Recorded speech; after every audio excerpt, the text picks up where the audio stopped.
You are now tuned to BS3 Network.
Alrighty.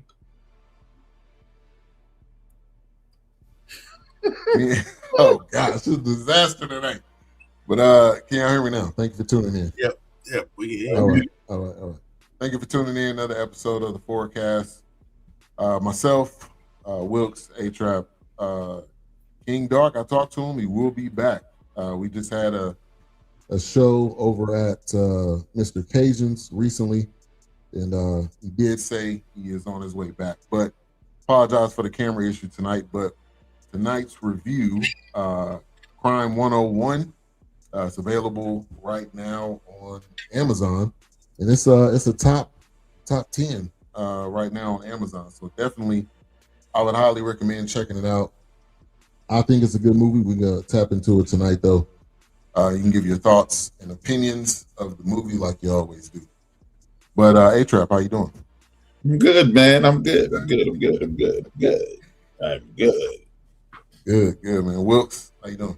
Doing all right. Doing good. I'm good. Got my nap in. Yeah, I hear you. Got my nap in. All right. So Crime 101 starring Halle Berry, who not in as many films as she has been previously, but it's a 2026 crime thriller film starring Chris Hemsworth, Mark Ruffalo, Barry Keoghan, Halle Berry. It's written by Bart Layton. Also starring Corey Hawkins, if you remember him from The Walking Dead. He was also in Straight Outta Compton, and then Nick Nolte. So got a variety of characters, and looking forward to you guys' thoughts on it. So let's get into some initial thoughts. Crime 101. I'm gonna come to you, A-Trap. Enjoyed it. Really enjoyed it. Great movie. It was unique in some ways, and in other ways, it was typical. But I really enjoyed it. Worth the watch. Yeah, I'm gonna agree with you. I enjoyed it. I watched it with my wife, and she enjoyed it. One of those films where we've seen, we talked about this before. You've seen this story, you've seen it before, but the way they delivered it and the way they went about it, I felt like really was a creative way, and you got to see pretty much the reunion of the Marvel universe with Hemsworth and Halle Berry played Storm back in the day, X-Men, and then Ruffalo. So yeah, it was. I enjoyed it. Look. Yeah, I enjoyed it. There was like a crime. There was times where it was like a crime noir at times. It's a little heist situation, some heat. I mean, we've seen these stories. We've seen these crime movies. We've seen these movies where, hey, I don't think certain people need certain power, so we need to chop them down a little bit, or need certain fundage. But at the end of the day, there's also a story where it's like, I don't want to keep doing this. I really want to get away from this after I make my one big heist kind of thing. So, we've seen this. I enjoyed it. I thought it was pretty good for what it was. I mean, I dug it. LA was a nice setting. It could have been Chicago, it could have been New York, could have been Miami, anywhere. I mean, it's a big crime, deal. So, but LA, of course, is going to be that spot. But no, I enjoyed it. Yeah. Yeah, and I think they did a good job at look at that. It's a miracle. The camera does work. It's a miracle. But they really, I think, showed the scenery well. But you got to do that in LA. You got to show the water. You got to show the different places that people are aware of and that know. So yeah, I was definitely feeling it. Chris Hemsworth, who's been in a ton of films. Most people have seen him in something, at some point. But it kind of opens up with an interesting feel of like a calm app or like I guess it was like a yoga app or something, which really threw me off. I don't know what y'all thoughts was on that, but that threw me off. Like, you are awake now, and now you're going to. I've seen stuff like that before in those French films where it's an assassin, but yet it's like they're trying to remain calm, and even though they've done some brutal things, but it's like they still need this symmetry or something. But right, yeah, you're a legit criminal, but you need the calm app to wake you up. Right. Yeah, no, I've seen some things like that before, and I've seen some old school cartoons like that where it's like he's a villain, but yet he enjoys classical music or relaxing, so like that. But he's doing a heist, but he's got opera playing in his headphones. Yeah. That type of thing. Did that throw you off? Not at all. I mean, at the end of the day, criminals are people too. I mean, they just, it's like Wicked. I'm the villain because of my circumstances, not because I'm not genetically predisposed to be some wicked individual.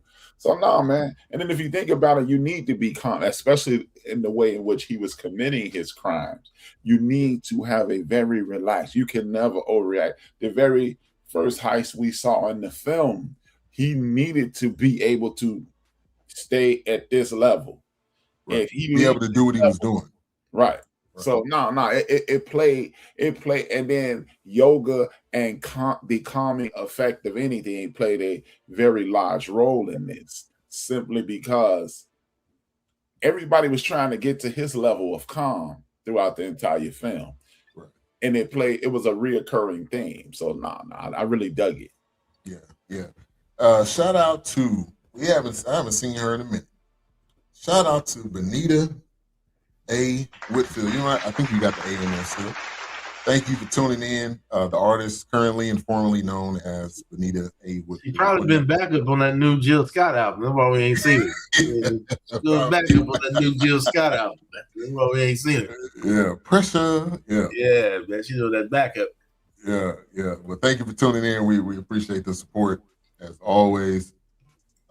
Doesn't go unnoticed. All right, so we already kind of talked about it, but the plot, it's a heist film.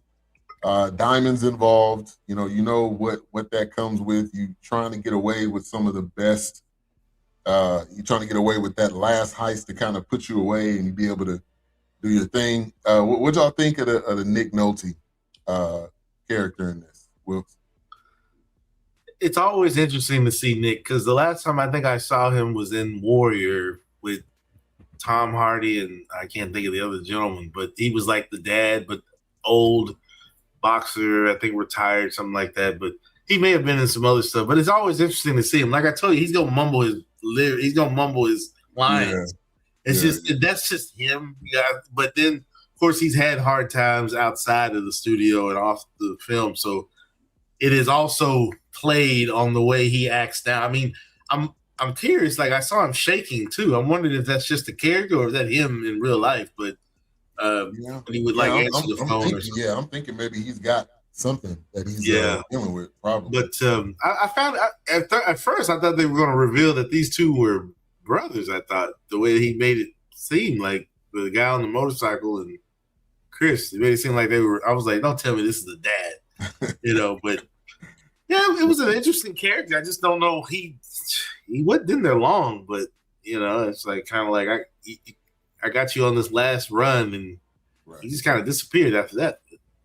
Yeah, it kind of made me think of maybe that was like his foster dad, or I'm the guy that kind of help you, get to where you're going, and I've helped you this far, so don't turn your back on me. Kind of like one of those types. Yeah.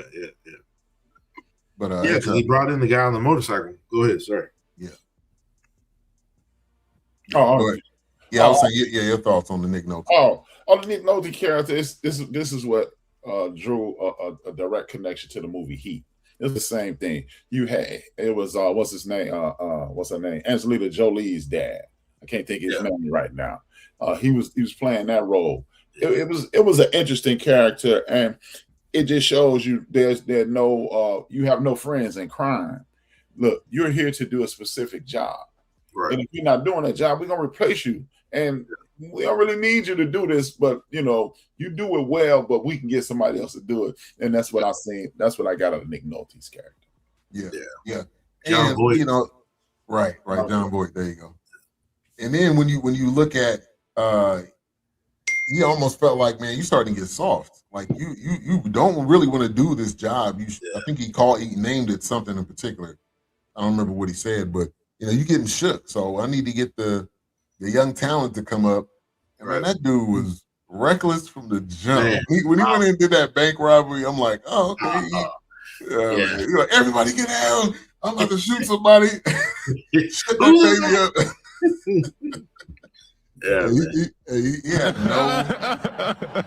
He didn't have that calmness like he was talking about. I was about to say he was the one who needed the calm app. Right. Yeah, he was the wild card, man. I'm like, man, when this guy gonna die? Now he ended up dying at the end. And I'm like, this is one of them characters. And y'all watch movies where you're like, when is this particular person gonna die? Yeah, I'm tired of this person. Yeah, right. It was like as soon as he came on the scene, I was tired of him. Mm-hmm. But you needed that type of character to, I think, continue to do the story.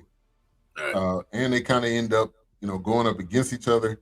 But that guy's a pretty good actor as well. He's been in quite a few things. I've seen him in some things. Yeah. I kept mixing him up with Ezra Miller. Is it Ezra Miller? He played the Flash. I thought it was him at first, but I was like, oh no, it's not him. Yeah, it does kind of look like him. Yeah, you're right. At times, yeah. Right. You're right. All right, so Halle Berry's in this film. Does she still have it?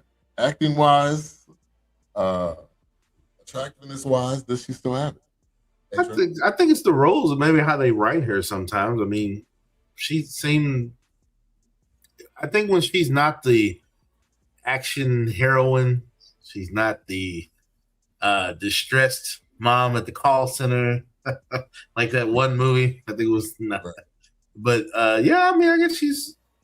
I would like to see her. They're expounding on these other characters in the Wick universe. I'd like to see her character expounded a little bit, but she seemed a little bit more fast paced and loose in that one than with the dogs. It's kind of like that was her space. But I don't know. I guess these dramas and things like that. I guess she could do more of them. It was an interesting take on her though, because it was like.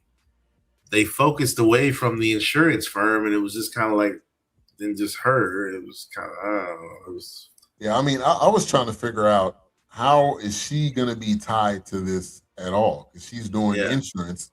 Right. Later on they connected the dots, but I think she definitely still has it. I think she's up there as probably one of the, at least in my generation, one of the best female actors in all the variety of roles that she's done.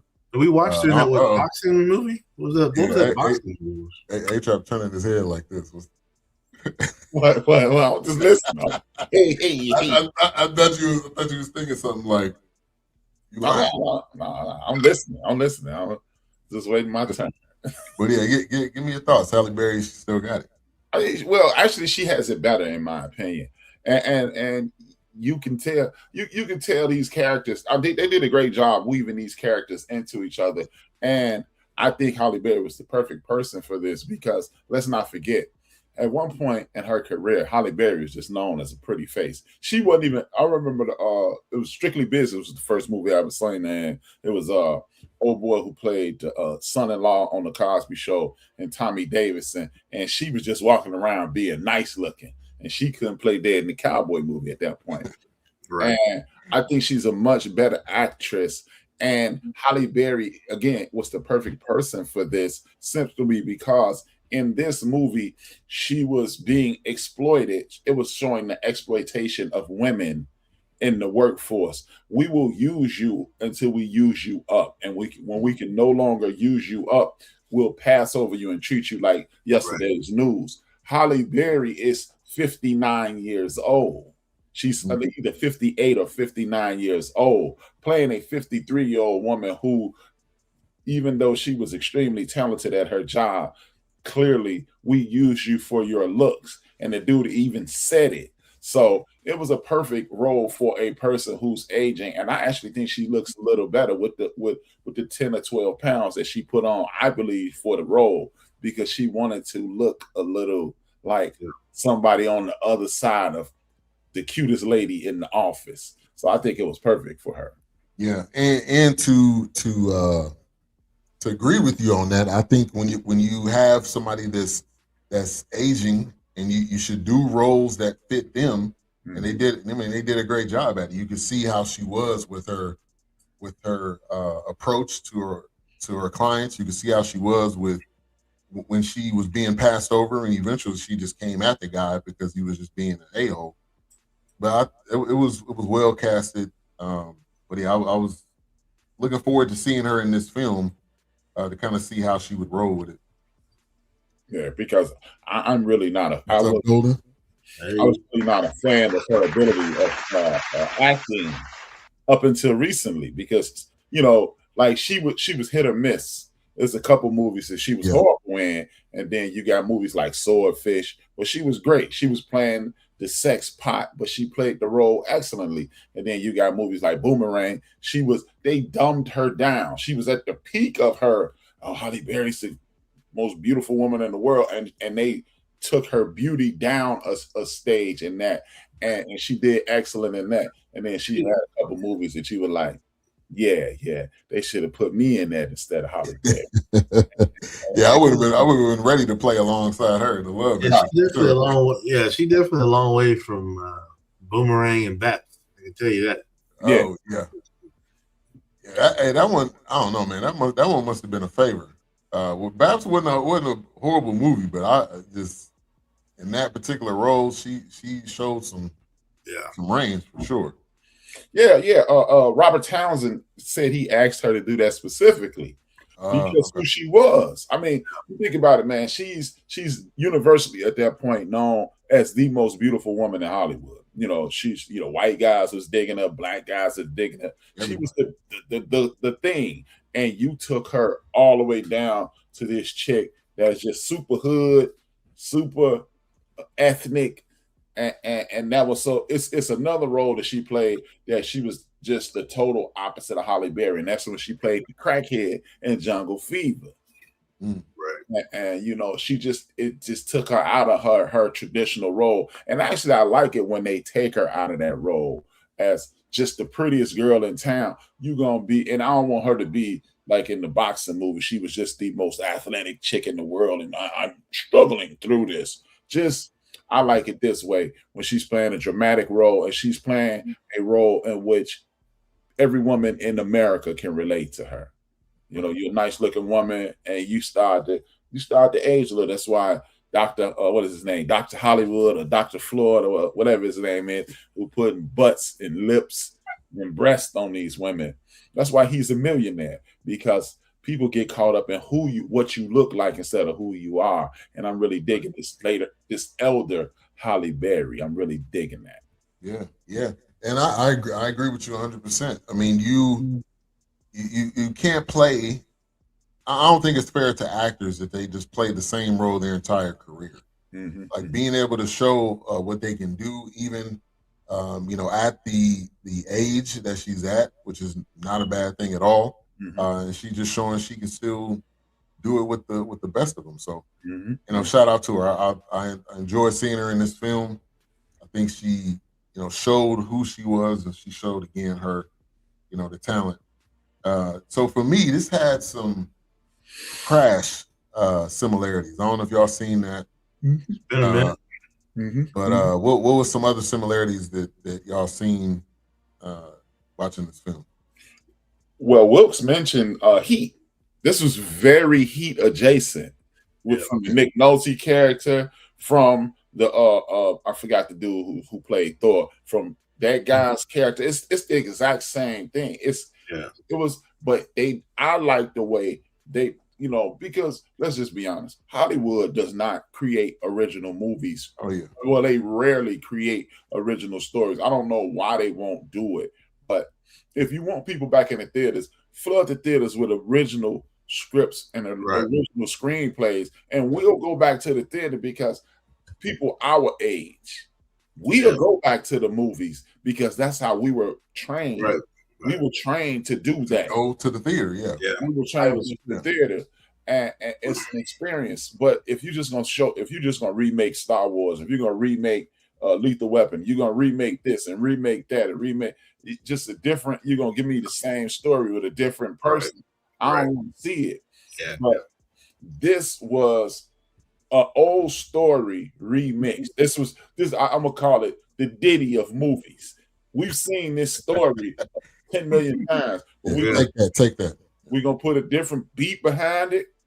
Damn, and it was a wonderful situation. I enjoyed every minute of this because I we're gonna talk about it later. My favorite thing was the end. The very end of the movie was my favorite part because when we get to that point, I'll say this now. Everybody who's ever gone to the movie and watched a crime drama or a thriller like this wanted that ending. And we never got, that's the first time we ever got that ending. Yeah. We wanted that ending for Denzel in Training Day. Exactly. Right. We wanted that. That's the ending we wanted, man. Nas mentions it in the song, and when we get to that point, I'll bring it up. The similarities for me were definitely Heat. It even made me compare Swordfish to this movie because Swordfish was a fast-paced cyber tech. Right. It was a lot going on. There's a lot going on, but when I was reading more, it said this one was more of like a slow burn kind of melodic thinking. So as I was watching, I immediately thought about Swordfish because I was just like, this is giving me Swordfish vibes. But a lot of big names tied to that one. But it was one of those things where I definitely got the suits reminded me of Heat. They're not out here looking raggedy, man. They in the Tom Ford, knocking in the jewelry store, But hell, I even told Ben, man, I had to pause the movie to go wash my car, man, because when they pulled out that black Chrysler 300, I was like, okay, I get it, man. My car is dirty, man. Let me go wash my car, man. I was like, the car's too clean, man. I was like, okay, I gotta go wash my stuff, man. But it was definitely one of those crime.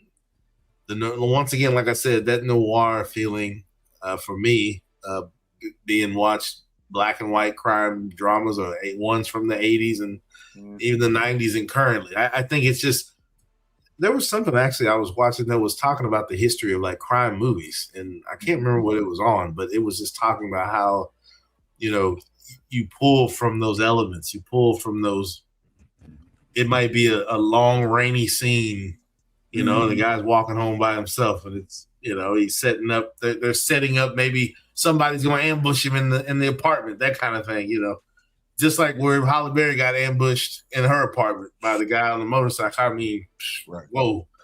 Yeah, we've never seen that. Yeah. No. Yeah. So, and a lot of times it seems like in some heist movies, the aggressor, so the young guy, is normally how the heist ends up going. Normally how the bank robberies end up going. Yep. And the Chris Hemsworth character was just he didn't kill anybody. It's like he had a conscience. The other guy was just like, I don't care. I'm trying to get this at any means necessary. I don't care who dies. I don't care what it ends up. But Hemsworth had that kind of like calm demeanor where people were, they would believe like, okay, yeah, this guy is the carrier, or this guy is nice, or which is what you want. Right. But I feel like that was like a flip to what we've seen in previous films.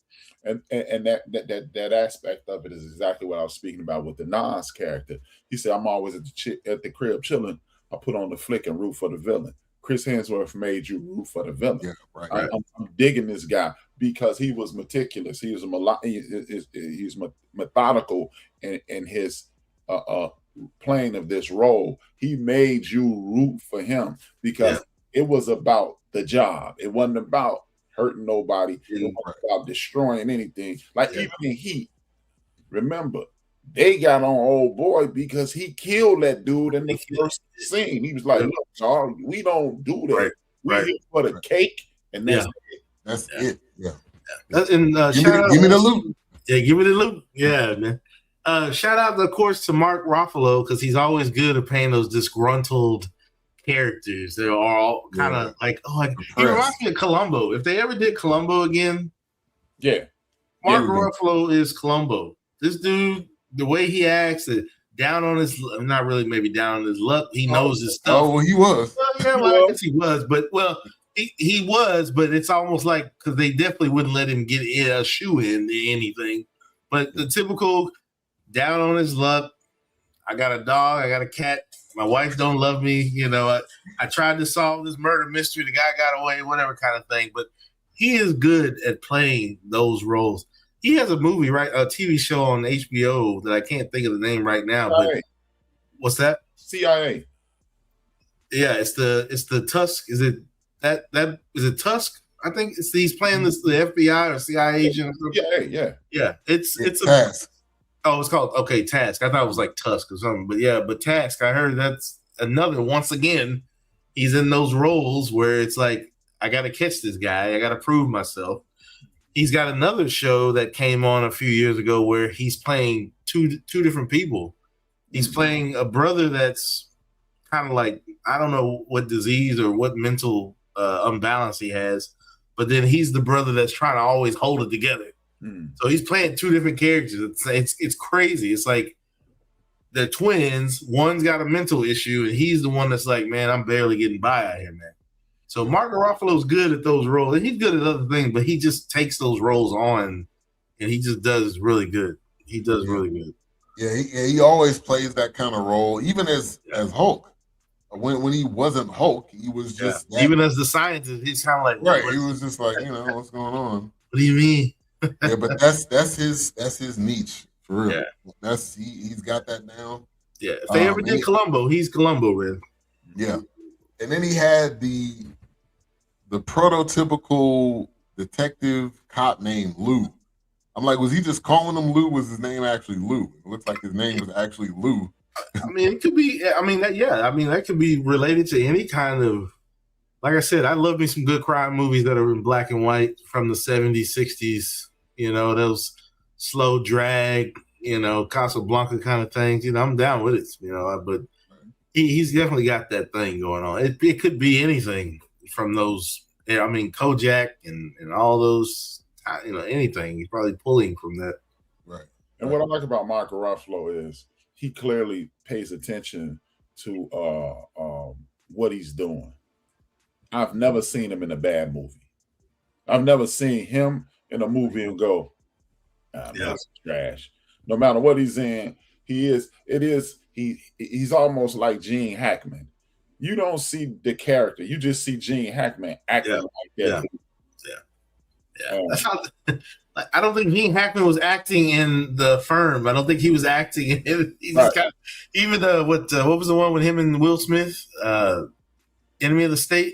Enemy of the State. And another one is when he played, he was in the Western, and he was just a...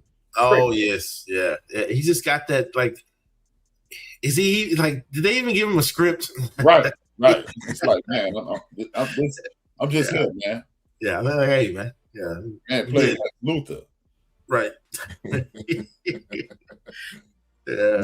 Yeah. So, and when you think of Chris Hemsworth character, which he was Mike / James, the thief, Just how he was, again, not wanting to kill anybody. He had the opportunity to kill people plenty of times, but he chose not to. But he was also just like paranoid. I mean, when you were a thief, you're paranoid, but he had a different. It's almost like he had a different level of paranoia. It was like his conscience more than it was, I'm afraid of somebody coming after me. Yeah, he had a crisis of conscience throughout the entire film. Yeah. And I think it was triggered by the gunshot because he knew this is getting to the point where I may have to kill someone. And and that's what again, this is what takes me back to the very beginning that you mentioned. When you see this, right? You see, hey man, I don't really like it's the backstory like with Wicked. The wicked witch is not really a bad person. She's just doing due to certain circumstances in a bad light. And that's what he was. Look, man, I'm here to rob. And after a while, I think that triggered him. This gunshot, and he shot through the car, through the window, and everybody just stopped. And he was like, man, I almost killed somebody. I'm here for the bread. I'm here to get paid. I'm not here to hurt people. And that's when you realize, because you can rationalize anything. You can, like the old Teddy Pendergrass song, you can hide from yourself. You can't hide from yourself. Everywhere you go, there you are.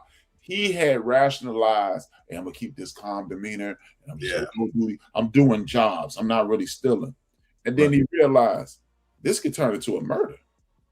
I think his life flashed before his eyes too. I could be. He just sat there and looked.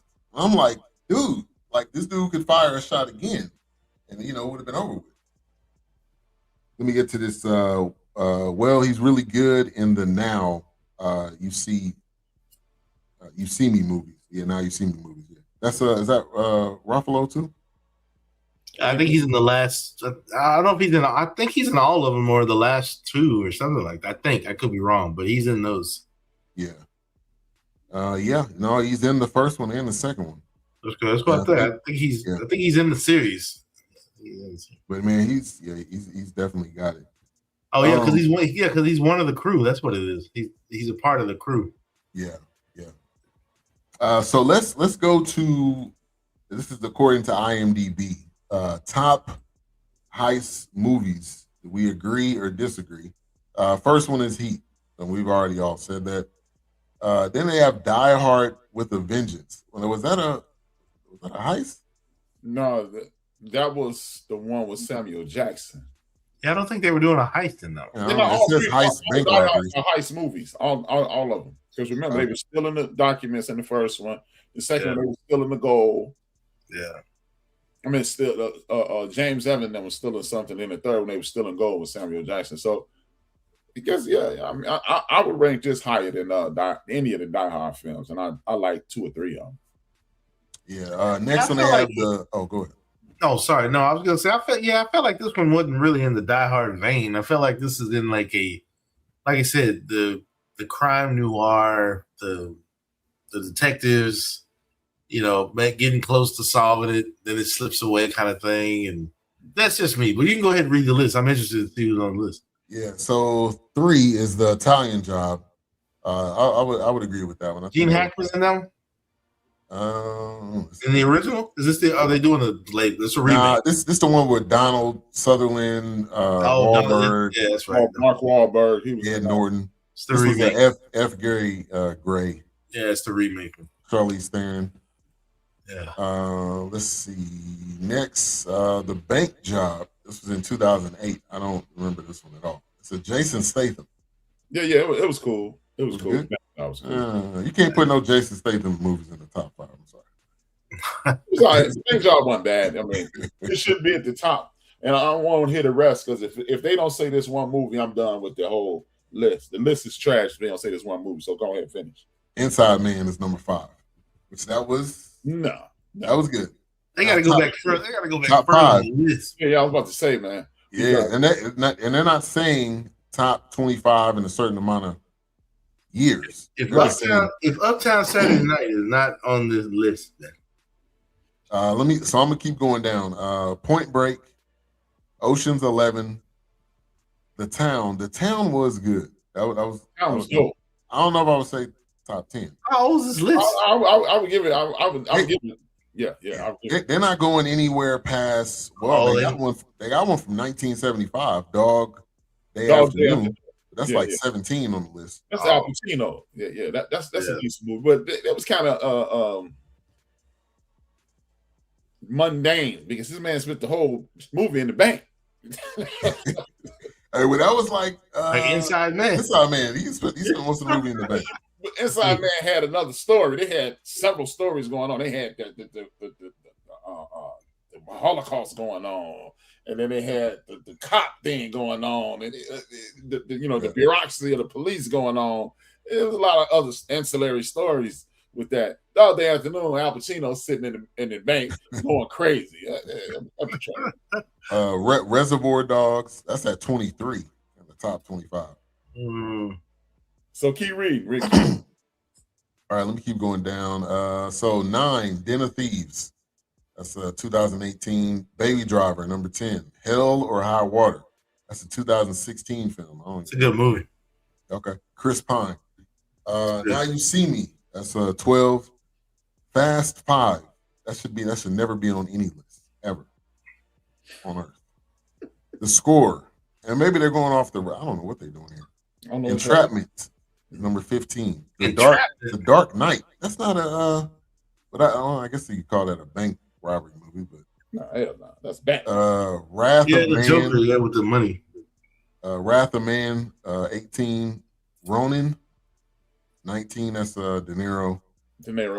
OTA, all those guys. Yeah. 20 is A Fish Called Wanda. That was 1988. What stop? Jamie Lee Curtis and Kevin Kline. I can tell you with those two names right there. Should be on that list. A comedy crime movie? Yes, knock it off. I never seen it. Snatch is at 21. Thomas Crown Affair, 22. Get the freak out of here, man. Thomas Crown Affair, top 5. Top 25. Ain't no way in there. Man, either one of the time with Steve McQueen or with Pierce Bronson. Right. Yeah, no, I agree with you.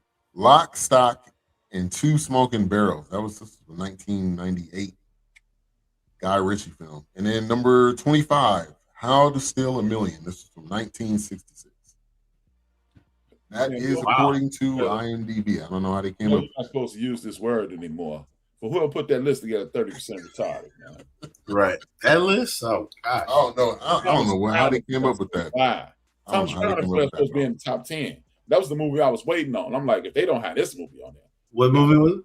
Thomas Crown Affair. Oh, Thomas Crown. Oh, gosh, yeah. No, that movie should not be that low on the chart. Not on the robbery movies.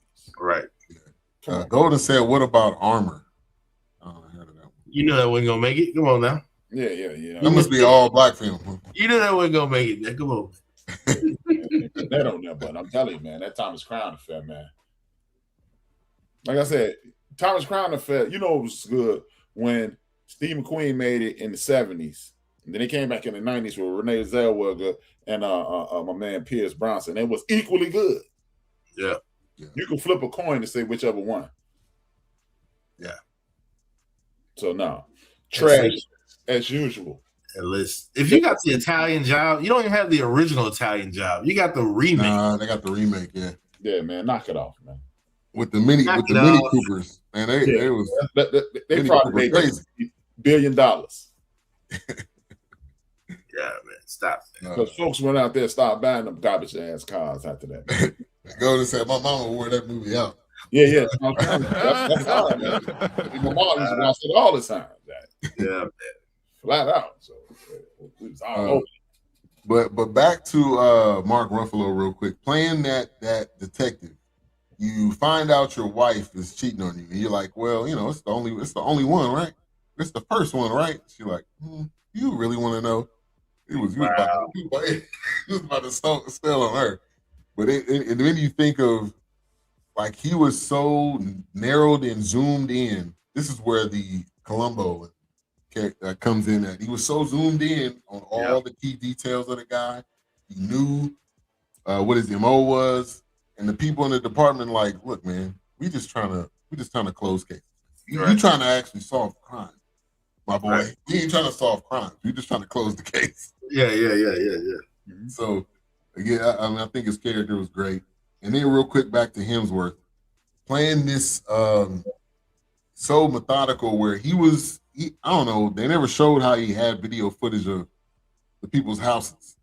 Yeah. But that was cynical. Like maybe he just went by and took a picture of it, knowing that he wasn't really going to do anything. But that strikes fear when you show your house. That makes you immediately. And like I said, that's a nod back to the classic movies that we've seen before. It's like, hey man, look, I got a picture of your kids. I got a picture of your wife. Any wrong move, they get it. You know what I'm saying? Yeah, they get it. Don't use here. 86 though. Getting whacked. What'd you say? Don't use the number 86 though. You know. Oh gosh, yeah. Stop. But no, on a serious note, but this is also the tie-in to Heat, and it also shows you how meticulous you must be to do these crimes. Again, you're not a dummy. Right. This ties you in, man. This lets you know. This makes you think. How does he have this information? How long does it take? Who's getting him this information? Going back to the John Voight character. Remember, in Heat, John Voight was getting people's name, address, phone number. Yeah. And then in the technology age that we live in, finding video footage of someone's home isn't as difficult as it would have been back in 1996. Right. You're talking about accessing a Ring doorbell. You could do that. You could probably, if you in there, right technology, you could do that sitting outside of somebody's crib. Right. Yeah, the house across the street, if you get access to that. If you got an address in the house across the street and you a hacker, right, you good. You all is in there. Yeah, and the fact that they hid Halle Berry's information on a porn site, it's just like he went to the link. That was crazy. It was like he would call whatever porn site, girl said whatever. He went to the link, clicked it. Next thing you know, it's like, she worked here. Yeah, everything you need to know. It's that black market, man. Right, exactly. Now let's talk about that car accident. That car accident happens with the love interest, and I'm like, this is way too random. Me and Eric are both looking at each other like this could come up later on. Is she as a detective or she's involved or somehow? But I mean, it ends up that she wasn't. I thought she was, because he's like, oh yeah, this is just my boss. Well, it was like one of the most generic terms ever. It's my boss's car, and then it's the baby seats, and it's like. So get the car accident. What was your initial thoughts when that happened? You think it was tied to something, A-Trap? Oh no, I just thought I think it was just random. It just shows you how small the world is. I mean, because like living in a major city like Chicago, I hate to get all deep, but it's all right. Hey, you A-Trap. Be A-Trap. You just think about this, man. It's all about energies in the universe and energy, right? If you on the same frequency as somebody, you can bump into them. Like me, anybody who knows me knows I love hip hop culture. I was a break dancer, I was a DJ. That's my music. That's the music I was raised on. So it's been times that I've been in rooms with celebrities and they just walked up to me, and a loose term in hip hop is B. What up, B? Just happened to be my name. You know what I'm saying? So. Right. Chuck Rock walked up to me one night. What up, B? I'm like, what up, dog? And people like, Chuck Rock? Nah, but I ain't gonna be like, do you know me? I mean, I ain't gonna like make it all weird. So the reason I brought that up is the universe will draw you towards somebody. Think about this. You ever been walk out your house? How many times do you bump into your neighbors? You rarely bump into rare. But you'll bump into one of your friends from high school 4 times, and he like you from the Bay. You'll mess around and bump into somebody from the Bay in Dallas. And you're like, remember when last time I was down there, we at the Juneteenth celebration. About 3 guys walked to me. Hey man, you from the crib? I was like, yeah. So it's the universal energy. That like energy will draw you to somebody. So yeah, it wasn't rare for me. It wasn't crazy for me at all. Yeah. Wilkes? Yeah, I even had to rewind it a little bit because I thought maybe I missed something, but I think it was just something to kind of get you off the fact that, you know, he's doing crimes. Mm-hmm. You got a little distraction. Mm-hmm. You know, it's that, you know, like you said, that it's the opening of the yoga and the calming teacher. So it's like, this is a part of that synergy. This is a part of that universe. Like, there was even a section where it was just like, hey, she left her number on purpose, information. I don't really come to restaurants like this. Let's go get some street tacos. We can loosen up. You know, it's kind of like, I think it just really kind of got him out of that. I got a job to do, but right now I'm in this moment. This is what I really want to do when I hit it big. I don't want to live that life anymore. I might want to settle down or have somebody involved, or hey, this is what I used to do. Don't get too close kind of thing. But I think it was a good distraction. It was weird how he did it, but it's a good distraction. Yeah, and I mean that's films. That's good theater. That's good theatrics because it makes you think. Yeah. He's always looking over his shoulder. He knows there's somebody after him. He doesn't know who it is. You got the detective. The detective's trying to find a way to figure out who it is. So I mean that's just great theater. I think to makes you think. Yeah. And it showed he's human. It showed a human side. Even though this guy, everything that he does, he's still human and is still seeking connection, which we all trying to. And it also draws that parallel to Heat, right? Because remember, De Niro had the girl at the coffee shop who just happened to start talking to him, and he like, and remember his line in that: never get connected to something that you can't walk away from in 5 minutes. Yeah, man. Epic movie, man. Yeah. Ultimate. So, you know, it's just, I mean, man, you know, it humanizes the character because they're superheroes. Let's be honest. When you are a super thief, a super sleuth, or whatever it is, when you're that main character, you're above everybody else. You're just way up here. And when that love interest brings you right back down to Joe Blow. Like, because at the end of the day, as Will said, we all want connection. Yeah. We all want that somebody. We all want to be, no matter what you're doing. Michael Jackson, Michael Jordan, Magic Johnson. They didn't get into this to be the most popular person in the world. They said, this is what I do. And I wish I could, like Magic Johnson told a story recently about Michael. He said, man, he went on tour with the Jackson 5. He said, man, you got to come to a Laker game. He said, Mike came to the Laker game. He couldn't watch the game because everybody, he said, Magic Johnson said, I was throwing all time of no-look passes. Yeah. The whole crowd was focusing on Michael Jackson. So that's what this brings it down to. Side note, I learned something new about Michael Jackson, but not because of the movie. I hadn't watched it yet because I knew the theaters were going to be nuts. But I learned that he was on like 15 different songs, like a backup. But he said he didn't want his name on there to take the focus away from who he was singing backup with on those songs. It was really interesting to find it. That, you know, they always play somebody feels like somebody's watching me. They always play that one. He wrote that song. And he wrote it, thank you. So it's like if you look up like how many songs he's been on, like I think it's 15 or I could be wrong. I feel like it's maybe less or 12 or something. But yeah, it's like he didn't want the distraction of the focus to be on him. Like, oh man, you got Michael Jackson on your album or Michael Jackson on your song. He wanted that artist at the time to get the credit because it's like, no, I don't want my name anywhere near this. Mm-hmm. Mm-hmm. That's dope, man. Yeah. I didn't know it was that many, but I knew he wrote that song for Rockwell. Yeah. Somebody's watching me. Yeah. I didn't know that, and I just looked it up a few weeks ago because I was curious. I'm like, yeah, it was crazy to see that, and some of the songs that were on there surprised me too. I'm just like, oh, he was on that. Yeah, so it was pretty crazy. But actually, Will, that ties right into this. I want to be seen as a regular guy. I don't want. Yeah. I'm just an artist. I love to sing. I love to perform. Right. I love to perform. I'm not a performer. I'm not a basketball player. That's what I love to do. Can you just talk to me? Right. Can you just treat me like a regular person? I think Madonna even said that a few times. She said, like, man, if we had paid more attention to him, but we were all so big and we were pop stars and we were moving so fast. She was talking about one time they just came on just watching a movie, eating popcorn, hanging out. Yeah.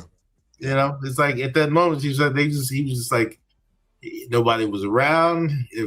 People weren't knocking his door down. You know, it was just like, I want to drift away from the world for a second. You know, it's like this talent has got me busy. But yeah, it was interesting to see some of those interviews about Michael when he passed. But yeah, it's like and we all saw it. You know, it's like I said, we always said, you know, this is why he's got, you know, all these animals and all the cars and the amusement park. He didn't really get all that. He can't go to an amusement park. He can't go anywhere. He said, yeah, he can't do any of that. But so he built his own. The sad part is, without the surgeries, maybe he could have, because he looked like Joe Blow. He was a very handsome brother, but without that get up. But now, it's like, oh man, you got if he just stayed looking like Thriller or Off the Wall, Mike, he probably could have done it because he was so regular looking. Yeah, no, that's true. And I mean, they're already talking about Michael 2. They're already talking about they're in development for it, but yeah, just one of those iconic artists that I don't think we'll ever see at that level. But I don't see that. Never see that ever. No, because for one, people don't focus on their art like they used to, and for two, he was such an exceptional talent. Like Wilkes just mentioned, aforementioned songwriting, willingness to be a background singer, the performing, the singing. His voice was an instrument in itself. So we won't see that anymore because nobody is trying to be that. Right. Yeah. People want to get rich. They don't want to be respected anymore. Yeah. And again, the best songwriters, they want to be the best artists. Right. And then it actually ties into this. I am top flight at my job. He was the best crook in LA. Yeah. I am, but I don't really want to be known. Who wants to be known for what they do? Right. I am not, like Bill Russell once said, I am not a basketball player. I'm a man that plays basketball. Yes, exactly. I'm not a thief. Yeah. He's good at this. And that, think about that, man. It depends on where you work in life. You're identified with that. You know what I mean? Like, it's certain people, like at one point in my life, I was a top flight debt collector. Those people in that industry, they see me as a debt collector. I'm like, nah, man. I'm deep, man. Right. They see you as what you do, not who you are. And that's what engages you with this character, because he like, look, dog. Yeah, I walk around with this big gaudy watch. I keep my like Halle Berry. That was the beauty in her character. She had the ability to read any situation, and that also goes. She couldn't step away from her career, no matter what she wanted to, how she wanted to. She couldn't stop being an insurance agent. She couldn't do it. She made it to the top, but I'm still an agent, so I know how to pick things apart. But why don't I see the flaw in what I'm doing? This was a very human and American human movie. The reason I say that is she was only good as she looked. Yeah, to them, as good as his next heist. Right. Mark Ruffalo was only good as Will said, as the next case you close. We don't value people; we value what they do. That's why this is a great movie, man. Yeah. You said it. I agree with you 100%. Now the love interest, who was played by Monica Barbero, you may remember her from Fubar, if anybody's seen that, which is it's a show that you definitely don't take serious. Okay, but it's funny. But I thought she was when that accident happened and she stepped out of the car, I thought she was the lady that he slept with because they kind of look similar. You remember when he Hooker too? So I was like, okay, maybe they're doing some type of role play or something because it was like she looked way too much like that. But obviously, it wasn't her. But that's what I was initially thinking. And like a person in this particular field or somebody that does this, it's hard for you to connect. And then they gave a little bit of his backstory, like he moved from home to home, foster care. Ruffalo ends up finding his foster mom and ends up calling him, and slowly you can still see like he's starting to unravel, like internally. Right. And I think when he finally, the scene towards the end when him and the detective are in the room, that's when it finally was like, okay, I got the opportunity to get away and not do this anymore. Yeah, man, and that's the beauty. See, again, man, we've made this complaint for 4 years now. The lack of originality in movies is really what's making Hollywood suffer. This gatekeeping, this inability to want to entertain us, they want to control us, and that's what we keep seeing because we got into these characters. When was the last time anyone on this panel or anyone watching got into a character in a movie? Law-abiding citizen. We got into the character that Gerard Butler was playing because we understood, man, somebody come and kill my wife and kill my child, I'm going to blow up the world for them. I'm going to do everything I can to get you. And then, again, taking it back to my life, I remember when I first got into the Dex class, the very first day of training, because you have to go through this training period where you have to learn the laws of the land, and each state has different laws, right? And the first thing they tell you is this: follow these laws, because you don't know who the person on the other end of the phone knows. And that's what this was. Man, respect what's going on because you don't know. Right. I can't get too close to you because I don't know who you know. Right. I don't know what your intentions are. I don't know what your intentions are. So yeah, man, this is life. This when they infuse real life and real emotion into a movie, it draws us in because we can relate. Now, none of us are cat burglars or anything like that, but we understand the concept of the inability to trust. The feeling as if you are the only person in the world that understands you. Man, that's why I was digging this, man. I had seen it before it was even on the schedule. I was like, yeah, but that's gonna be a good one. Excuse me. Yeah, it's definitely got the Catwoman Batman vibes. It's like he knows her as Selena Kyle. She shows up to the banquet. They getting to know each other as people, but they masking around at night as vigilantes and a thief. So I mean, yeah, they know. It's one of those things where it's just like you got that same situation. Like he said, I'm this person.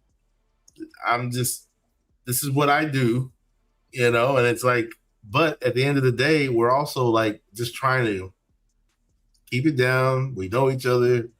I know you as a person. This is not what you really want. This isn't at the end of the day, you get me. So yeah, it's definitely they got each other, and that's where the kind of connection came in. Yeah, and plus she was being so disrespected that switch flipped. The last time she had that interaction, she was like, okay, I'm about to drop the dime on her now. So let's go ahead and do this. And that's life, man. I mean, you can only push people so far. Yeah. Right. And that's the thing. Again, man, that's why this movie, when you bring in the human element into a film or a TV series or anything, like it's this series on Netflix called Friends and Family.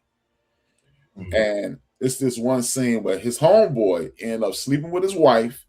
The story is he made it up to the top in the stock market. His homeboy started sleeping with his wife. He walked in on his home. He made it up to the top, and he in the crib, and he walked in on his homeboy sleeping with his wife. He just closed the door. Yeah, he just closed the door and he left out. And then later on in the flick, you know, he let his kids think he's the reason that the marriage. Look, he's taking the L. And then he always say, "Hey man, I know you're on hard times now. Well, if you need some help, let me know what I can do." He said, "Well, I'm about to leave, man. And if anybody need their wife screwed, I tell them to call you." And because you like, I got to eat this. And that's the human element. I can't act the fool in front of my children.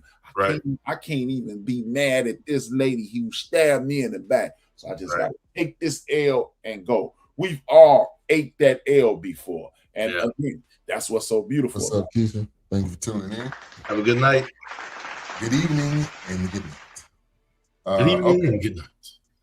So the ending, or let's say the last 30 minutes of the film. Let's talking about that. So the last kind of 30 minutes, one thing I'll say also before we get to that, I think most heist films are like gearing up towards there's one big heist. This one had like heists leading up to it. So I think it kind of gave you got to see the character. Normally it's, Ocean's 11, all these other ones, they're already going into the film knowing it's one big heist and that's what the whole film's going to be about. This one had some other, but kind of last 30 minutes, they're about to do this last heist with the insurance broker. The guy's getting married. They end up bringing the diamonds. So he pulls up to the airport, and this is probably what you were going to talk about, HR. But he pulls up to the airport, and you're thinking, okay, it's the guy that's carrying the briefcase. It's going to get in the car. It's the detective. He doesn't know. He heard his voice, right? But he didn't actually know who he was, which was a nice split and twist to it. I mean, and now you're trying to figure out, okay, how's this about to go down? Because I thought he was gonna, turn her into an alley and just take the diamonds. So A-Trap, talk about that, man. Yeah, man. See, that's again, man. They threw us a curve, man, and it threw everybody. If you were in the theaters, I'm quite sure it threw everybody in the theater. It would have thrown everybody in the theater off, man. And you really enjoy the fact that now it's chaos and mass confusion in every corner of this. You got Halle Berry scared for her life. You got my man, he don't know what the next move is. You got the police on the horizon. Dude, this is why I really enjoyed this film, because this was the greatest curveball I've seen in a long time. And then you got Psycho, character. Not about Crazy Boy. Orman, who he about to come in there with guns blazing. Somebody about to get shot. Okay, right. If he in the scene, somebody about to get shot. Or somebody about to get hurt. It's gonna be some type of violence going on. It's gonna be some furniture moving around. But you know what? Even with him, I knew he was taking the rap the whole flick though. I figured he was. I figured he was gonna die at some point. He wasn't gonna get the money or the diamonds. He was too reckless. He ain't big crime worthy. No, he's sloppy all over the place.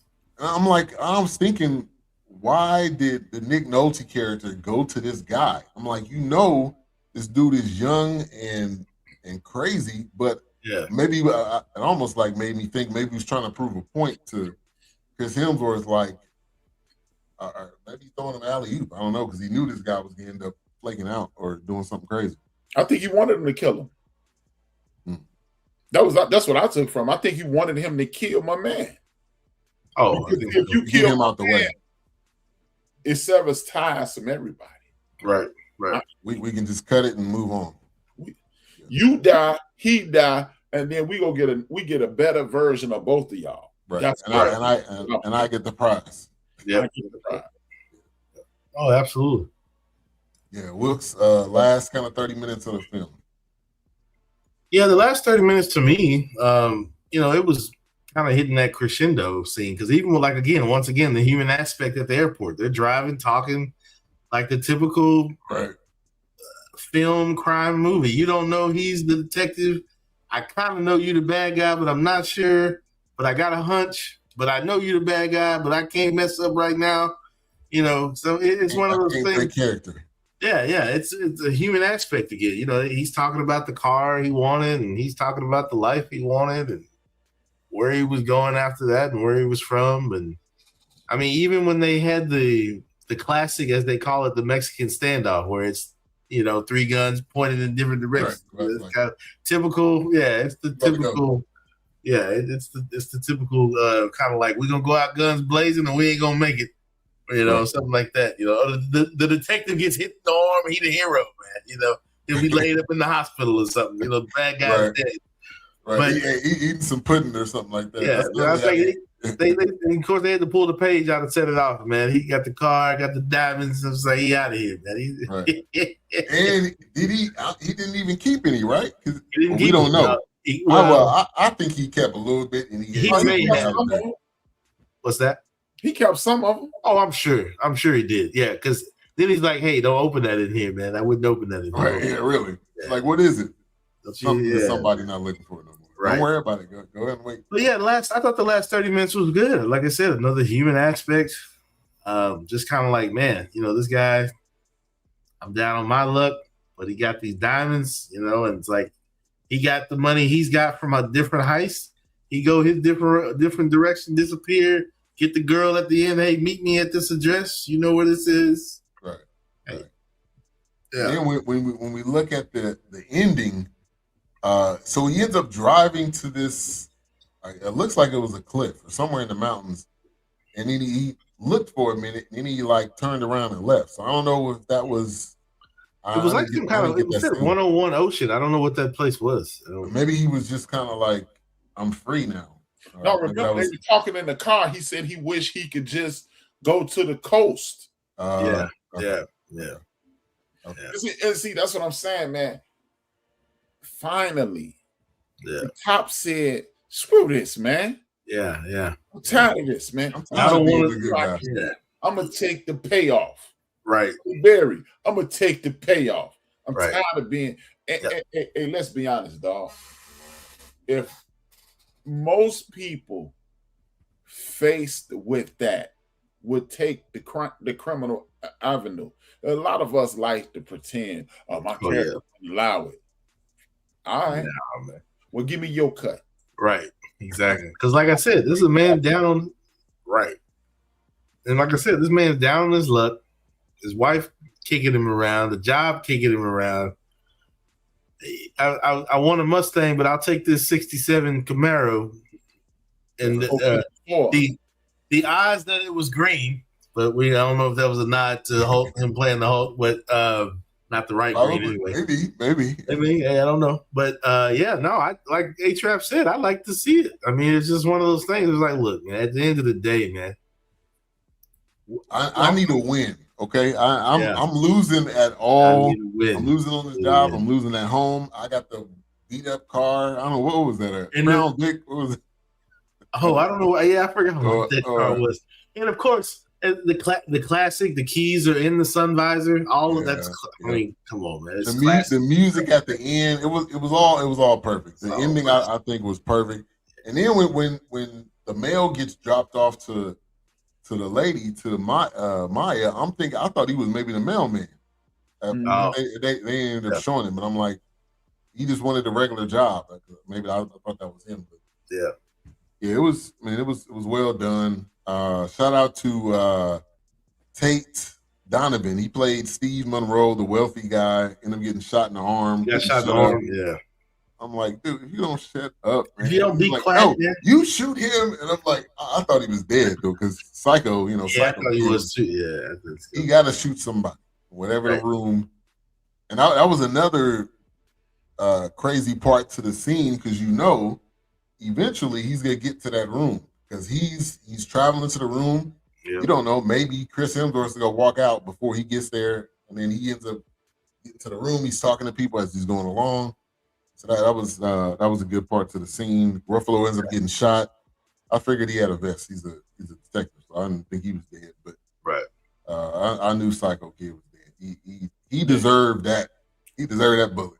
Okay, he didn't work hard the entire film for that bullet. Oh yeah, he tried his best to take that bullet. Right, he was doing everything possible. They weren't gonna let him be dead when he ran into that car on that motorcycle. I was like, dude, just get up and just walk into the building like nothing happened. Yeah, no, they gonna let that man die like that. Man. No, he couldn't have died like that. You don't have another element to the movie if he died. That right, if he died. Yeah, the person in the car didn't even get out, or was that car parked? They pulled out, but then they hit the airbag. But then the it looked like AI, but they used somebody. They kind of like laid back and they just kind of cut the scene. It was like it didn't even look like an actual person. They just kind of graphically put somebody in there. That's when they had those like straw dummies fly up in the air. Yeah. All moving around. Yeah, man. Because the person moved and then they went back, and then it was like, that was an awkward accident. But so the last question, then we'll get into some final thoughts. What was the point of Crime 101? Now, I seen this question when I was Googling Crime 101, and it's really like a deeper, for me, it was really like a deeper meaning, kind of like Walking Dead. It obviously was about zombies, but the crux of the TV show was, how do you deal with being with people and personalities when it's not the world that it normally is? And this was really about like connection and value. They all wanted some type of value. They all wanted, Halle Berry wasn't being valued. Yep. Hemsworth was more of a, I needed a good connection. Ruffalo wasn't being valued. So that was kind of the point. Obviously the heist was the thing in the movie, but you can kind of tell that there was the deeper meaning, which makes it a great film. I think they said something about Crime 101. Like they mentioned, like, oh, that's Crime 101. Like they said, I don't remember what the tagline was, and I didn't look it up to go any further than that. But like you just said, all these people like intertwined with each other.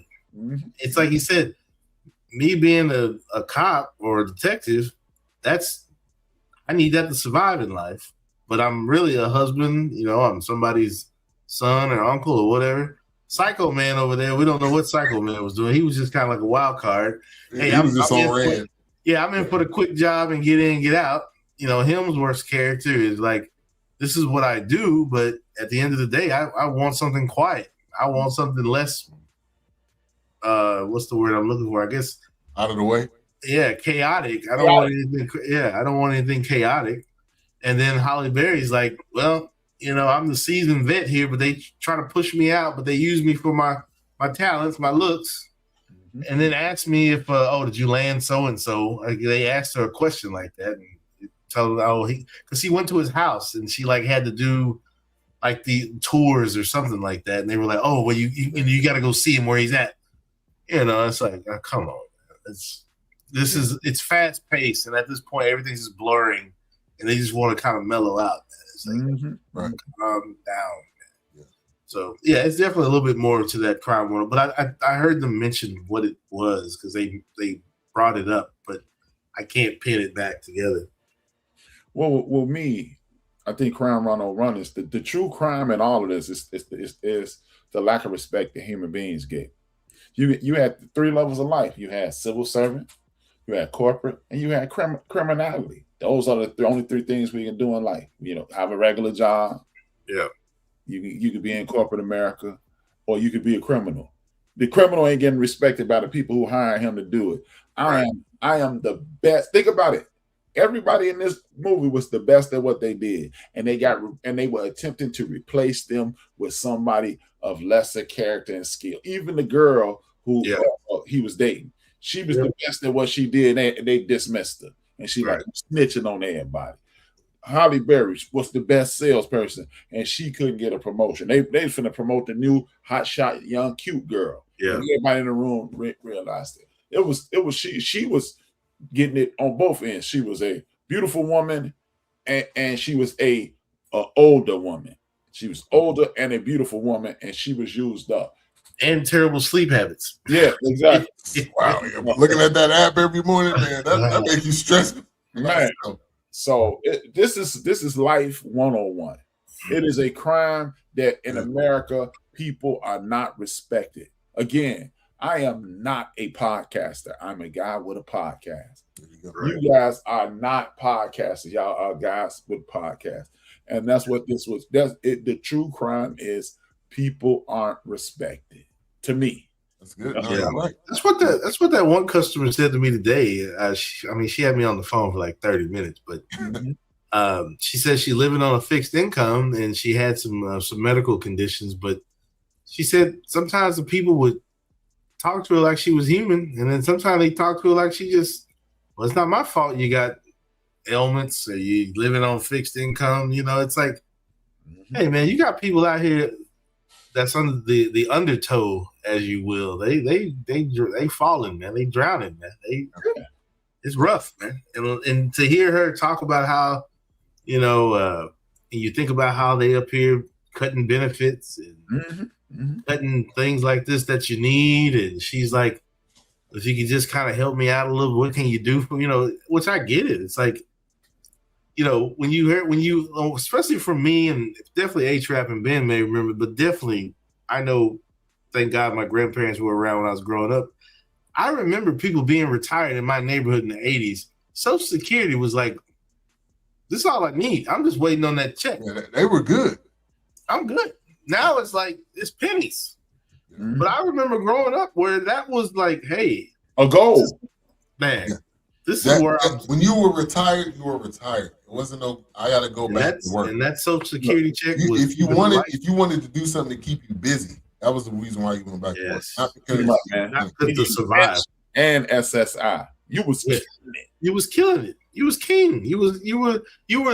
I will never forget growing up as a kid and just hearing that and just seeing people fully retired. You work just because you want to work. You're bored now, but that Social Security check was putting food on the table. It was keeping the lights on. If your mortgage wasn't paid up by that time, because like I said, those houses were built in the 60s. So they $5,000 houses. Right. So facts, Golden. Facts. Now, now you 70 and you working a job you doing Uber. Come on. And you doing something else. Right. Yeah. Come on, man. Yeah. It just shows you how stupid America. Again, man, this is America 101. Because look how stupid we've got. You see people on social media all the time. These chicks need to stop getting SNAP benefits and bruh. If I was the president of the United States, if you're 65 years old, you ain't got to pay for no damn food. You ain't paying no taxes. Not even a question. You built this joint. It's not even a question. Think about this, man. To piggyback off what Will's saying. In the 80s, I remember that because I got in the 80s, I had parents, grandparents, and great-grandparents. Right. So in the 80s, in 1968, gas was 63 cents a gallon. Wow. Right. In 1998, it was $1.13 a gallon. It's $5 now. Right. How could you possibly budget for that? If you 70 years old, there's no way in hell you budgeted for a 500% increase. Right. Bruh. I drink the carbonated water flavored with lime flavor. 2 months ago, I was buying 3 12-packs for $9. Not even $5 a 12-pack. Dang. 90 days ago. Right. So don't tell somebody that they need to budget off this. No, man, if you're 65 years old, you should get SNAP benefits. I don't give a damn unless you don't want them. Right. You still can't. Man, I broke my back my whole life. Yeah. I would laugh because I would hear people talking about, it's like, hell, there's a few things. I remember sometimes there would be jokes in the neighborhood because people would be hawking that mailman because mailman could drop his they would be at the door. Yeah, and then the other flip side of that, you had to watch people stealing your mail because they knew the check was in the mail. So it was just because they knew, hey, that's a cash cow. That's the lick. I'm retired. Now you trying to get rid of Social Security. Now it's pennies. It's barely doing anything now, and it's just like, I don't get it, man. Yeah, man. It's crazy. I know somebody who what's going on, Sister Watkins? He said we feed the system. Yeah. Absolutely. I know somebody who getting $35 in food stamps. What's that, a day? Would you go? Okay, you can buy a big old bag of rice. You can buy a whole bunch of beans. Yeah. And then what? Right. Come on, man. This administration, as clearly we all aware, has clearly shown that we don't care about the people. We care about ourselves first and second. We not even on the list. I love it when I always tell my wife, I love it when they say the American people. Who like, which American people you talking to? You talking about everybody in that room? That's what you talking about. The people that are in office. This is what you talking about. Which American people you talking to? Because here's the other flip side of that. When I see an American person, a citizen, addressing them in the halls of chamber, what are they doing? Oh, excuse me. Pardon. You're not. But you won't even encounter the person, but you'll sit up and say the American people. You're not even trying to talk to the person. You won't even think about it. They are addressing the American people because the people who wrote that damn Constitution were rich old white men. Yeah, they won't even respect the media. Right. The media is coming there to help you get your message out that most of them don't even agree with, and you don't even respect them. Man, when you got a military vet asking you questions in the middle of the hallway and you avoid it, but you'll stand up. We love our military. We love our American. Who are y'all talking to? Because you're not talking to. What front you putting on service? Hey, right. Really? Stop it, bro. Yeah, I'm kidding. Man, Jesse taking 7 psychotic meds daily. Right. So he's not flipping out of here. Man told me it took him 3 years to be able to wake up. He came home from Vietnam and woke up, and his brother was like, "Hey, mama made breakfast." And he jumped up and broke his brother's arm. That's my man from Vietnam. Y'all heard me say it, man. I can't tell y'all how many times I've heard my grandfather in there talking in his sleep. He was in the Korean War, man. I can't even he wouldn't talk about most of it. Yeah, that's no person is built for that. Right. Just like no person is built. Like my cousin. You think of concussions. No person is built to keep hitting your hand together like a car accident. No person is built for that. Yeah. Like my cousin said, they teach you how to turn it on, but they don't teach you how to turn it off. Not at all. Right. Who want to see people's inside, outside of their body? Right. And then you be able to just go home and be like, yeah, I'm gonna work at Home Depot today. Already in the office. This dude who saved my life, I just saw his chitlins on the ground. Right. Come on, let's chill out. Golden said this administration hates blacks so much they're willing to hurt their own people. Oh, yes. And really, it's not even just us, it's poor people. Yeah. They don't care what color you are. If you below this certain, you getting ran over. Who stops medical care for seniors? People that don't have no soul. People that have no care, because they got seniors in their family. Now they seniors, most of them. True. Hey, when you think of I keep forgetting this dude's name. The dude that kept falling over every time he would walk, he was Mitch McConnell. Mitch McConnell. That guy. Man. Anyway. See, senior. That man don't know. He don't know what day it is. He ain't tie his own shoes. Yeah, he put his own pants on. I don't know. Like he might as well just be. They got that man in the back with the sheet over his. They got the sheet. Got reservations with God. They got the sheet over his. Yeah, he in the corner, wheeled in the corner, man. Yeah, he got the sheet on his. Man. He like get out, man. When he shut down, he just like sitting there like this.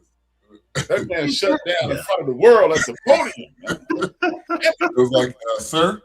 Is that Mr. Wonder? Would you like some water?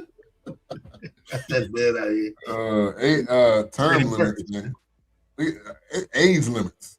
You need an age limit. If you're at a certain age, take the keys. You're done, man. You too old to drive, but you making laws. You making decisions. Right. You make a decision on what this country should be doing. And another thing that blows my mind is that they don't want to hear no fresh minds. They don't want to hear no new ideas. They don't want to change the way of this is how we look at it. We ain't gonna come back from that. That's what it is. They ain't trying to hear none of that. Nah, man. We could keep doing it the way we was doing it, even though it's not working. Hey, man.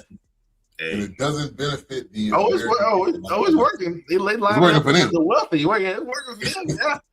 Even legacies, wealthy. That's why people are saying the system is broke. No, it ain't. It's running like a Ferrari.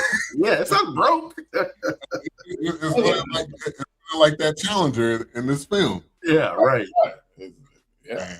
Let's get to some final thoughts. Yeah, and man, when he had that Chrysler 300, and he was gone, he was out of there.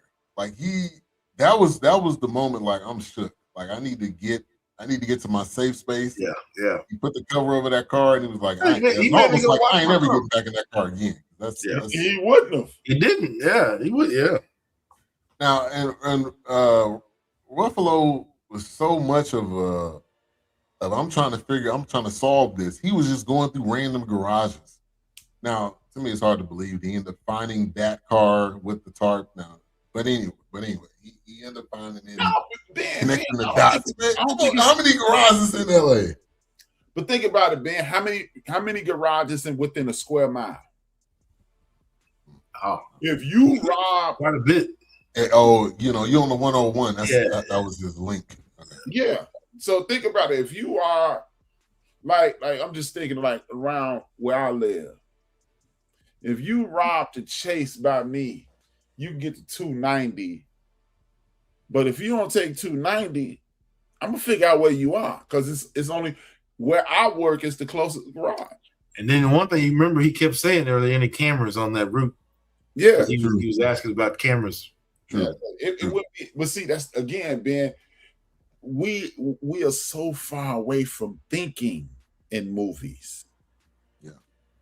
So when we see thinking, we go, "That's a bug." Yeah. But man, this was final thoughts, man. This was well done. I enjoyed it. I had 30 minutes left. I came home. Me and Erica watched it. She wanted to see the rest of it. The ending was great. Mm-hmm. The camera angles also on the cars. The camera was on the car door. So when you see the camera when the door opens, and that's something simple, but the details, attention to detail. It intensifies the moment. Right. The car the window getting shot out, and the guy gives him the gun like, this is my uncle, my dad's gun or whatever. I mean, it was all those details. So I mean, I'm gonna give it a 4. I enjoyed it. Yeah, I told you. That's why I said when I was laying in the bed watching this movie on Saturday morning, I seen that car come. I was like, okay, I gotta go watch my car, man. This car, I get it. My car's dirty. The sun is shining. I was a little hurt. Yeah. But I had to go outside and watch my car, man. I was disgusted, but it was one of those things where I thought it was done pretty good. I mean, I give it. I don't know. We doing Mike's ratings too. I don't know. I give it probably 4.5 Mikes. Okay. Just because I like crime movies. And I love, like I said, that noir. The slow, as they say, the slow gumshoe. Mm-hmm. I'm all about it, man. I will watch some if they got some on Turner Classics and it's a crime heist movie. I'm watching it, man. I don't care if it's black and white color, man. I'm watching it, man. And kind of the dark filter that they had over it. Yeah. I'm all about it. It was well done. I'm gonna touch on something Wolf said earlier. I totally agree with both of you guys. I'm gonna give it 4.5. My final thought is an excellent movie, but hey, Wolf, I don't think this movie would have worked anywhere else but California. Oh, I think so. I think you're right. Or Florida. Florida, it would have worked in Florida, yeah. But you couldn't have did it in New York. New York would have had a different style, but LA definitely Miami, and I said Chicago too. But I think wouldn't have worked here. Yeah, Chicago would have had a different style too. Chicago would have had that. My dad was a detective. My mom was that kind of thing. I didn't really get that from here. I just got that gritty, fast-paced, big city. It's Hollywood, who's who. But go ahead. I'm sorry, but yeah. No. That was it. I mean, I agree with both of y'all. I'm gonna go ahead and jump out the window, man. I'm gonna give it a 5. Okay. Hey. I mean, it's right. It's right there. It's done well. Right there, man. It's done well. Did a great job. Shout out to directed by Bart Layton. I have not heard of him before. But, there's. Good job. Sorry.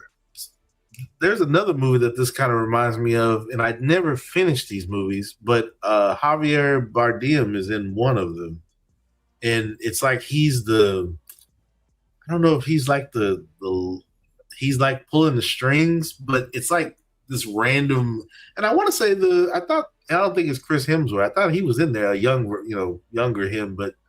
It's like a heist kind of movie. And I thought Hugh Jackman was in it too, but what's the name of that character you said?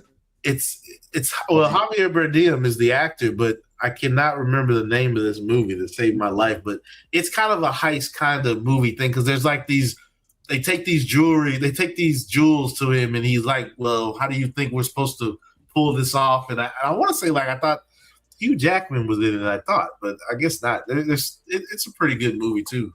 It's another heist type movie. He's a good actor too. Javier Bardem. Yeah, he's good. Yeah, he's good. Yeah. I'll have to look it up later and share it. The Counselor? Yeah, The Counselor. Yeah. 2013 with that crazy hair. That was No Country Road, man. With the crazy hair. That's what he had the little thing going on. But yeah, he it had looked weird like hair in that one Uncle too. I want to say somebody was a cop in that too, that Counselor. But that was a crazy one too. It was a heist type movie. Yeah. Rewatchability, I would say yes. I'm definitely going to watch this again. Oh yeah, this stuff for sure I missed. And it's just one of those you can go back to and watch. It's one of them heist movies that you can watch. Yeah. It's so layered that you definitely you cannot absorb this the first time. I don't think. Right. Yeah, all right. So coming up next week, we're gonna play the preview here, and then we'll be right back to close out the show. Thank you everybody for tuning in. Thank you for the comments. Shout out to the likes. The Sports Judge. Thank you for the heart on Facebook. Also, Adrian Mason. Thank you as well. We appreciate you. But let's get to the preview. All right, man. Coming up next week, Jerry West, the logo. I started some of that, but yeah, it's pretty good. Yeah, man. That looks like a very well done documentary. And he's done a lot for the league as a player and as a GM. So as we talked about tonight, we're going to get this man and we're going to get the basketball player. So right, exactly. It's two sides, man. Yeah. You think of that John Candy documentary, which was great. Oh, yeah, that was good too. Yeah. And sad at the same time. And we're all pushing to fill that void. Like we're all trying to figure out a way to. I hope they do a documentary on my customer service talents, man. I hope they just. Hey, you need one for real, man. You need one. We get the cameras like The Office in there. They can film us. That would be good. Yeah. But all right, we got that next week. A-Trap, anything you got coming up this week? Well, I got a couple things coming up. Me and Mo gonna unpack tomorrow. We just gonna freestyle tomorrow. Okay. And then I'm gonna do this thing later on. It's called Chains of the Mind. I'm gonna talk about how are we. Let me see. I want to misquote myself, like Charles Barkley did in his book. But I'm gonna talk about where is this at? Mental change is what it's called. I'm gonna talk about screenagers, how people are screenagers, like teenagers, screenagers. I'm gonna talk about the mind control of the screen. And then I'm lack of pride, man. And those the reason we fall victim to these games that we spoke about with these governmental figures, the Raphael Cruz. I'm never gonna call it dude Ted. His name is Raphael. Stop right playing with me. Yeah. What's his name? Tim Cotton. And what's old boy? He don't want to admit he like boys in South Carolina, but they got Lindsey guys. Lindsey Graham, Lindsey Graham. And we're falling victim to their tomfoolery, man. And then we play this game: Democrats versus Republicans, Republican versus Democrat. And I don't like Obama. What's the difference in the Affordable Care and Obama? We that's why I call it screenagers. This one segment is going to be called screenagers because we are looking at these screens, and these screens are telling us what to think. That's why at what point do we look up and go, huh? Because like with this. And it's not a knock against you. You watching the movie, we so programmed to not think while we watching the movie. We go, man, that could have never happened. And then you think about it, it ain't that many parking lots in a square. It ain't a whole lot. So we're going about 5 different parking lots, see if we can see it. So because you can only get away so many ways. Is you got to park and then you got to walk away. So that took thought. Yeah. Do we have that lateral thought anymore? Right. We don't. Because if we had lateral thought, there's no way you let a reality TV star. There's no way you let a movie star become president of the United States in 1980. Right. There's no way That's why. That's real quick. That's why I never want to hear people talking about celebrities need to stay out of politics. I'm just like, wait a minute. Really, you never bring that up again. Like think about it, man. Two movie stars been governor of California, and a movie star been president of the United States of America. And you talk about nepotism. LeBron James is the worst for nepotism, and then you used to have a president do the nepotism. Stop. Knock it the hell off. So this is what I'm saying. And if you actually had pride in what was going on and pride in yourself, you wouldn't do this, man. You wouldn't allow this to happen because, see, if you have cultural pride, like I'm gonna break it down even further. I might even call it race pride by the time I get it on the screen, right? If you had pride in your race, there's no way you would allow the government to take away SNAP benefits. There's no way you allow Medicaid and Medicare. Right. There's no way you allow people will bother with Social Security. Yeah, some people juicing the system, but guess what? You juicing the system. But how is it possible if you have pride in your race, you have pride in your culture, you have pride in this country, you wouldn't allow these things to happen because you will go, well, everybody got grandmama. Everybody got a mama. And I'm going to be somebody, grandmama and mama or daddy, somebody one day. So you don't have any pride. So you don't love yourself. If you don't love yourself, you can't love nobody. And if you don't love yourself, you are nobody. If you don't know yourself, you are nobody. Right. So that's what we're dealing with right now. You got screens telling people what to do and think. Yeah, he is. Said, man, now you're preaching. No, not me, boy. Boy, you listen to me preaching. Boy, you might get some gas in your drawers, Jack. Message going down. Man. Yeah, man. Go ahead. No, it's just a sad commentary, man.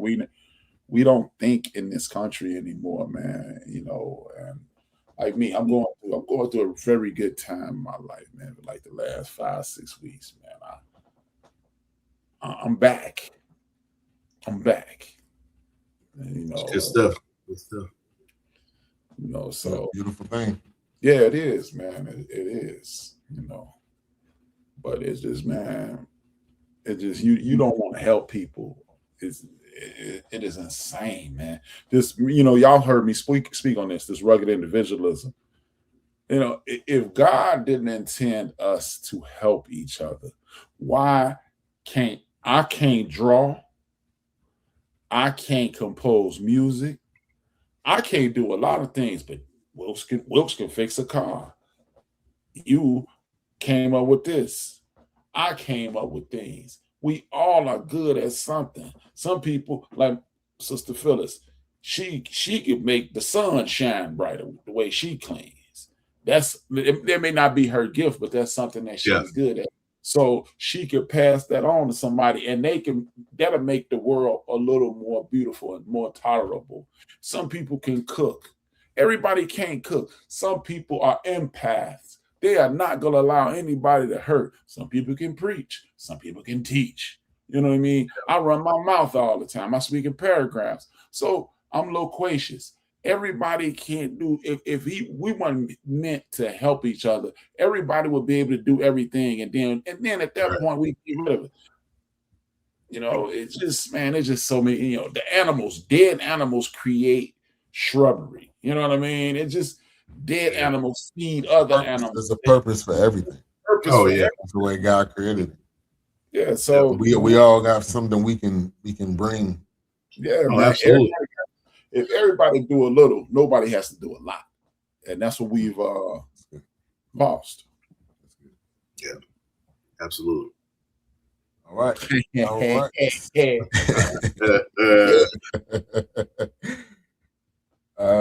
Man, thank you guys for tuning in once again. In the comment section, Bonita A. Whitfield, thank you. Golden, thank you. Keisha also coming through. Sister Watkins also coming through. Thank you guys. All right. Have a great night. A-Trap, go ahead and close this out.